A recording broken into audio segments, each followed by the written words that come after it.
in food service management. IGNOU से उसने किया था, but she was a very good student. Latest उसने अपना एक सेटअप डाला। मुझे बिल्कुल नहीं पता था कि उसने अपना पढ़ के बच्ची चली गई, कभी टर्न अप नहीं हुई, मुझे बिल्कुल नहीं पता था। पर अभी कुछ दिन पहले मेरी एक colleague after summer vacation I and she was very healthy, बहुत, और हवाईयन बिल्कुल ही ट्रांसफॉर्म। ऐसा सेटअप नहीं डालना चाहते। क्लाउड किचन्स बहुत कॉमन हो रहे हैं आजकल। आप डायबिटिक डाइट दीजिए, आप अनीमिया की डाइट दीजिए, आपको जैसा चाहिए आप वैसा उनको टिफिन प्रोवाइड करिए। आपको बनाने की जरूरी नहीं, आप अपने घर में बना रहे हैं, आप कहीं से प्रोक्योर करके आप उसको सोर्स करके यू कैन मैनेज। जरूरी नहीं कि आप कुकिंग ही करनी पड़े, बट आप अपने कस्टमर्स को एंटरटेन कर सकते हैं थ्रू क्लाउड किचन। और आप कस्टमाइज्ड, जो आप टेलर्ड डाइट प्लान है, जो आप टेलर्ड मील है, और इसके बहुत कस्टमर्स हैं। इसके अलावा फूड प्रोडक्ट डेवलपमेंट जो बहुत ही ज्यादा फेमस है आजकल। मार्केट में हर चीज आप देखिए, रागी बिस्किट से लेके ज्वार के नमकीन से लेके मिलेट्स तो छाया हुआ है फॉर इट्स बेनिफिट। इसके अलावा भी बहुत सारी और चीजें हैं। अगर आप उसमें एक न्यूट्रिशन का टर्म लगा देते हैं, उसकी कॉस्ट बहुत बढ़ जाती है और वो बहुत जल्दी पॉपुलर हो जाती है। तो this is very emerging aspect food product development, जिसमें आपका रोल है डेवलपमेंट का, सेंसरी वैल्यूएशन का, और आप उसमें मार्केट में उसको सप्लाई कर सकते हैं। तो dietetic is not only about कि आप सिर्फ हॉस्पिटल सेटिंग में आप सिर्फ वार्ड्स के चक्कर लगाइए। अगर आप अपना भी कुछ करना चाहते हैं तो बहुत सारे एवेन्यूज हैं आप जिसमें एक देयर इज एन ऑर्गेनाइजेशन, वो कुछ दिन पहले हमारे कॉलेज में आई थी, दैट इज मासी केयर करके। वो सिर्फ और सिर्फ ब्रेस्ट फीडिंग को प्रमोट करने के लिए इट्स अ फाउंडेशन, मासी केयर फाउंडेशन। और पता चला कि वो जितनी भी प्रेग्नेंट फीमेल्स हैं उनको एनरोल करती हैं, और एनरोल करने के बाद वो भी उनके भी अपने कुछ सीड्स हैं, कुछ अपने वो है, वो सप्लाई करती हैं। वो घर में उनको साफ कराती हैं, बनवाती हैं, पूरा बिजनेस हो रहा है। सो आपको अगर थोड़ी सी भी नॉलेज है, बट साइंटिफिक नॉलेज है, एक्चुअली प्रॉब्लम ये है कि जो भी मार्केट के डीलर्स हैं इस समय, या जिनके हाथ में मार्केट है, वो न्यूट्रिशन बैकग्राउंड के नहीं है। अगर आप में से कोई भी इस फील्ड में आना चाहे तो हमने आपको सिर्फ 2 एग्जांपल दिए, एक मासी केयर फाउंडेशन है और दूसरा उसका मैं नाम भूल गई, but the girl is Shimpi. लड़की का नाम मुझे पता है, but she is doing very well. तो आप इस तरीके का अपना कोई भी सेटअप करके और आप बहुत अच्छा अर्न कर सकते हैं और अपना एंटरप्रेन्योरशिप। जैसे हमारे यहाँ तो बच्चे जब पढ़ते हैं तो there is a paper food product development, उसमें तो बच्चे, और हमने ऐसा नहीं बच्चों से सीखा नहीं। मुझे आज भी याद है मेरी फर्स्ट बैच की student, long back 26 years back, तब मार्केट में मैगी का बुना मसाला आया भी नहीं था। ये 26 साल पहले मेरी डिजिटेशन की स्टूडेंट का प्रोडक्ट था। अब वो मैं मार्केट में देख रही हूँ, आ गया तो हो गया 10 साल इसको भी आए हुए, पर 15 साल बाद मार्केट में आया, क्योंकि बच्चों ने बच्चे ने विजिटेशन करी, वो प्रोडक्ट किया, उसके बाद उसको भूल गई। इसी तरीके से बहुत सारे बच्चे, मुझे पहली बार, वो आपको मार्केट में बूंदी मिलती है, हमारे बच्चे ने बनाया था ग्रीन बूंदी, वो पालक से, एक बीटरूट से, अनीमिया के लिए मल्टी कलर्ड बूंदी अब मार्केट में अवेलेबल है आपको। ये कॉन्सेप्ट भी 25 साल पुराना है, पर बच्चियां वो मार्केट में, वो कहीं ना कहीं कैसे ना कैसे कहीं तक बात पहुंची और वो थॉट मार्केट में आया, and it is quite successful. तो आप लोगों को जो भी नॉलेज है, आप थोड़ा सा मार्केटिंग स्किल उसमें ऐड करके इस न्यूट्रिशन की मार्केट को, अगर हमारे न्यूट्रिशन वाले बच्चे लेके आगे बढ़े तो मुझे लगता है वो ज्यादा अच्छा करेंगे। क्योंकि बाकी जो लोग करते हैं वो आधी इंफॉर्मेशन देते हैं।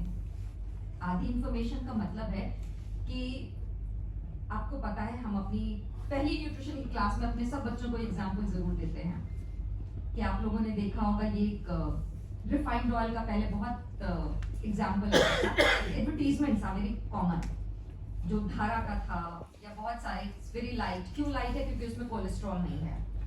Every refined oil claims that उसमें कोलेस्ट्रॉल नहीं है। आप में से कितने लोग सहमत हैं इस बात से कि रिफाइंड ऑयल में कोलेस्ट्रॉल नहीं होता?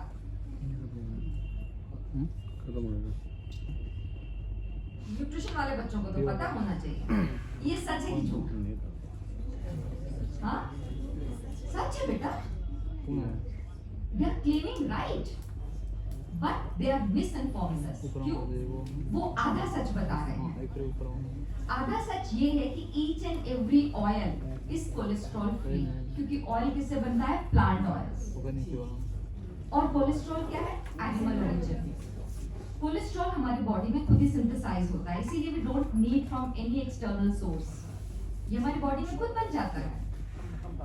प्लांट सोर्सेज में कोलेस्ट्रॉल नहीं होता है। तो each and every oil which is obtained from any plant source is free from cholesterol, be it a peanut, be it a soybean, be it a mustard, be it a sunflower, be it a safflower, कोई भी bran oil हो, कुछ भी हो, सब cholesterol free है। But एक company ने उसके आगे कोलेस्ट्रॉल फ्री का टैग लगा दिया and they are charging more. हमारे घर का सरसों का तेल भी उतना ही अच्छा है जितना उनका, जबकि हम कहते हैं कि आप प्लीज अगर कभी भी रिफाइंड ऑयल, आजकल तो रिफाइंड ऑयल बहुत बड़ा दुश्मन हो गया है, ऐसा बड़ा दुश्मन भी नहीं है, थोड़ी सी बुद्धि लगाने की जरूरत है। Whenever you purchase refined oil, please purchase cold pressed, क्योंकि ऑयल का सबसे बड़ा दुश्मन है हीट। जैसा कि मैम ने पहले अपने लेक्चर में बताया, आपने थोड़ी सी भी हीट किसी भी ऑयल को दी, उसका डिटोरिएशन शुरू हो गया। और रिफाइनिंग के प्रोसेसेस में it is subjected to heat to remove the colour and to remove the flavour. That is why we never identify कि ये सोयाबीन ऑयल है कि पीनट ऑयल है इफ इट इज रिफाइंड, क्योंकि उसमें से अरोमा और कलर सब निकाल देते हैं। अगर आप खरीदिए तो प्लीज कोल्ड प्रेस्ड खरीदिए, that is the safer option. तो प्लीज अगर आप न्यूट्रिशन बैकग्राउंड के हैं तो हम इस मार्केट को अच्छे तरीके से, मतलब हेल्दी वे में आप अपनी भी इकोनॉमी सेव कर सकते हैं और आप दूसरों को सही सलाह भी दे सकते हैं। तो अगर आप में से, कि मुझे लगता है नेक्स्ट स्पीकर भी सर आ गए हैं, तो अगर आप में से किसी को भी कुछ भी पूछना है न्यूट्रिशन के बारे में, please feel free to ask. कुछ भी पूछ सकते हैं, क्योंकि मैं तो बहुत, देखिए लेक्चर तो लेना शुरू करूंगी तो मेरा तो काम ही है लेक्चर लेना, मैं तो बोलती रहूंगी। बट बिकॉज मैं टॉपिक कंसर्न थी तो मैंने कोशिश करी कि मैं उसी टॉपिक में रहूं। अगर आप लोगों को कोई भी सवाल हो आपके मन में, if you want to ask, please ask. जी yes sure. Please use the mic.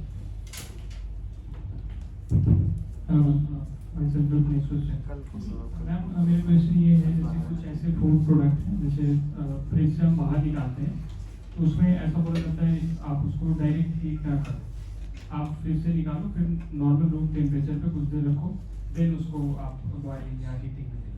And कुछ ऐसे फूड प्रोडक्ट हैं जिनको हम डायरेक्ट बॉइल कर सकते हैं।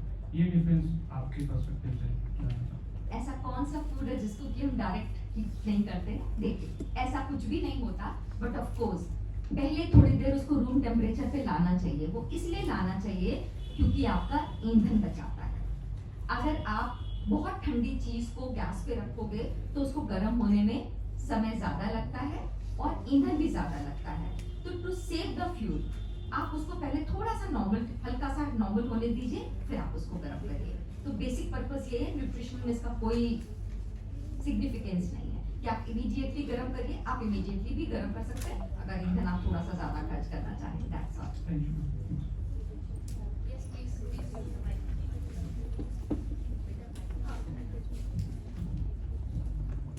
Good afternoon ma'am, my name is फरा। मैम अभी आपने बताया कि जैसे राइस जो होता है वो 1 आवर के बाद होने लगता है डिटोरिएट, बट ट्रेडिशनल न्यूट्रिशन के हिसाब से हमें ऐसा बताया जाता है जो स्टेल फूड होता है जैसे बासी रोटी या बासी चावल, वो उसके बेनिफिट्स होते हैं। तो इज इट अ मिथ और इट्स ट्रू? देखिए बेटा, स्टेल कभी भी बासी खाना खाना हम लोगों को कभी नहीं बताया गया। हमेशा न्यूट्रिशन के गाइडलाइन है आप जितना खाना हो उतना ही पकाइए और तुरंत कंज्यूम करिए, क्योंकि पहले तो रेफ्रिजरेटर होते भी नहीं थे। हाँ, पर बासी उसको रखने के भी तरीके होते हैं। भैया चावल जनरली लोग सुबह का शाम तक खत्म कर लेते थे, या सुबह का दोपहर का शाम तक लेस देन 6 आवर्स उसको खत्म कर लेते थे। बट अब क्या है, जब से रेफ्रिजरेटर आ गया हमारी लॉन्ग आवर्स की स्टोरेज होने लग गई। पहले 6 घंटे वो बाहर पड़ा रहा, अब तो उसी के अंदर बाहर आप उसको फ्रिज में रखते नहीं, आप बाहर खा लेते। आपने पहले 6 घंटे बाद फ्रिज में रखा, फिर फ्रिज से वापस आप नॉर्मल टेम्परेचर पे लाए, फिर आप उसके बाद 2 घंटे बाद खा रहे हैं, then it is not good. और रोटी में क्योंकि आप उसको डायरेक्ट हीट दे देते हैं, उसमें मॉइस्चर उतनी कम हो जाती है, जिसमें जितना मॉइस्चर होगा उसका उतना डिट्योरेशन जल्दी होगा। तो एज सच कोई देखिए बेनिफिट तो कभी ऐसा नहीं पढ़ाया गया, बट हाँ बहुत सारी चीजें देखिए ट्रेडिशनली कही गई कि पैसा बचाने के लिए। तब हम अगर जैसे बहुत छोटा सा एग्जांपल है कि कोल्ड एंड कफ है, आप डॉक्टर के पास जाते हैं, वो कहता है दही मत खाइए। डॉक्टर ये कहते हैं ठंडी चीजें मत खाइए, दही भी मत, वो कहेगा दही खा ले, नहीं नहीं दही भी मत खाना। बट अगर एज अ न्यूट्रिशनिस्ट आप मुझसे पूछते हैं मैं क्या करती हूँ, तो मैं दही खाती हूँ, पर एक कंडीशन में खाती हूँ, अगर वो फ्रेशली प्रिपेयर्ड है, अगर वो तुरंत जमा हुआ है और बाहर रखा है, मैं खा लेती हूँ। अगर एक बार फ्रिज में उसको रख दिया तब नहीं खा सकती। क्यों? बट एक कॉमन व्यक्ति को इतनी डेफिनेशन देना, डॉक्टर के पास इतना टाइम नहीं होता, वो कहे कि नहीं जब तक बाहर है तब तक दूसरा पेशेंट बाहर बैठा है। तो वो एक कॉमन सी चीज की बेटा ठंडी चीजें मत खाना, चाहे वो फ्रिज में वो आपने, और दही एक ऐसी चीज है जिसको हम बाहर रख ही नहीं सकते, तो आप उसको फ्रिज में रखना पड़ेगा, नहीं तो वो खट्टा होता जाएगा। तो कभी कभी हमारे कुछ स्टेटमेंट्स ऐसे होते हैं जो हम कॉमन पीपल को, जिनको बिल्कुल भी अवेयरनेस नहीं है न्यूट्रिशन की, उनको ध्यान में रख के देने पड़ते हैं। अगर हम कहेंगे बासी चीज नहीं खाओ, तो सब भाई पहले क्या था, सबके घर में गाय भैंस होती थी, सबके घर में, I still remember there was a technique, अभी हम लोग कुछ दिन पहले ही बात कर रहे थे कि पहले के समय में आपने देखा होगा खाना खा के लोग थाली में हाथ धोते थे। क्यों हाथ धोते थे? अन्न को बर्बाद नहीं करते थे, तो वो अन्न नाली में नहीं फेंकते थे, वो घर के अंदर वो जानवर को जो खिलाने की, जिसमें भूसी सानने की हौदिया होती थी, वो थाली का जो पानी है, जो आपकी जूठन हाथ में लगी हुई है, जिसमें उतना अनाज है, वो उसमें डालते थे कि वो उसको न्यूट्रिशन मिले, नाली में ना जाए। अब आज की तारीख में कोई अगर हाथ थाली में धो, then it is very irritating for all of us, क्योंकि अब हमारे घर में किसी में हौदिया नहीं है, हमको तो नाली में डालना है, इससे अच्छा है क्या। तो समय के साथ बहुत सारी चीजें बदली हैं, तो हम जो चीजें तब थी उनको हम आज के समय में एज इट इज फॉलो नहीं कर सकते। तो उस समय बासी खाना आप जितना खाते थे बचता था, जानवरों को खिला देते थे, इतना बचता ही नहीं था। जब से रेफ्रिजरेटर आया तब से उन्होंने करा, और कॉमन लोगों को कि भाई अगर हम कहेंगे कि नहीं बिल्कुल बहुत फायदा, तो देखिए ऐसा कुछ भी नहीं करता, ऑनेस्टली स्पीकिंग, मतलब फायदा ऐसा कुछ भी नहीं करता बासी, फ्रेश खाइए।